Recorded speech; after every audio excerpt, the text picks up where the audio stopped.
Gilbert M. Broncho Billy Anderson was an American actor, writer, film director, and film producer, who is best known as the first star of the Western film genre. Early life. Anderson was born Maxwell Henry Aronson in Little Rock, Arkansas, the sixth child of Henry and Esther Aronson, both natives of New York. His family was Jewish, his father's parents having emigrated to the United States from Prussia, and his mother's from the Russian Empire. His family moved to Pine Bluff, Arkansas when he was 3 years old. He lived in Pine Bluff until he was 8 when he moved with his family to St. Louis, Missouri. When he was 18, he moved to New York City and appeared in vaudeville and the theater, supplementing his income as a photographer's model and newspaper vendor. In 1903, he met Edwin S. Porter, who hired him as an actor and occasional script collaborator. Film. Anderson played 3 roles in Porter's early motion picture The Great Train Robbery. Seeing the film for the first time at a vaudeville theater and being overwhelmed by the audience's reaction, he decided to work in the film industry exclusively.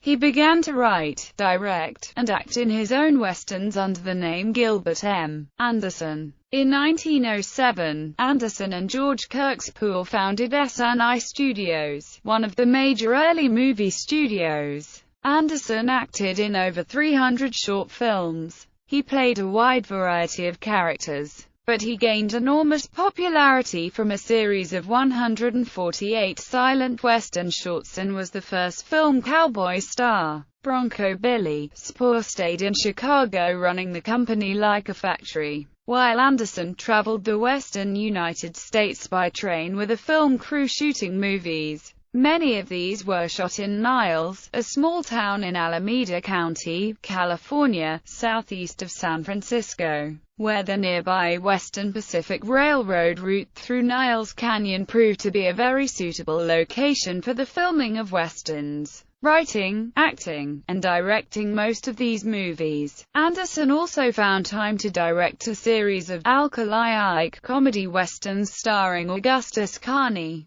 In 1916, Anderson sold his ownership in SNI and retired from acting. He returned to New York, bought the Longacre Theatre and produced plays, but without permanent success. He then made a brief comeback as a producer with a series of shorts with Stan Laurel, including his first work with Oliver Hardy in A Lucky Dog. Conflicts with the studio, Metro, led him to retire again after 1920. Anderson sued Paramount Pictures for naming a character, Broncho Billy, in Star-Spangled Rhythm and for depicting the character as a washed-up-and broken-down actor, which he felt reflected badly on him. He asked for $900,000, but the outcome of the suit is unknown. Anderson resumed producing movies, as owner of Progressive Pictures, into the 1950s, then retired again. In 1958, he received an honorary Academy Award as a motion picture pioneer for his contributions to the development of motion pictures as entertainment. At age 85, Anderson came out of retirement for a cameo role in The Bounty Killer. For the last years of his life, he lived at the Motion Picture and Television Country House and Hospital in Woodland Hills, California. Naked Hands, 1918. The Son of a Gun, 1919.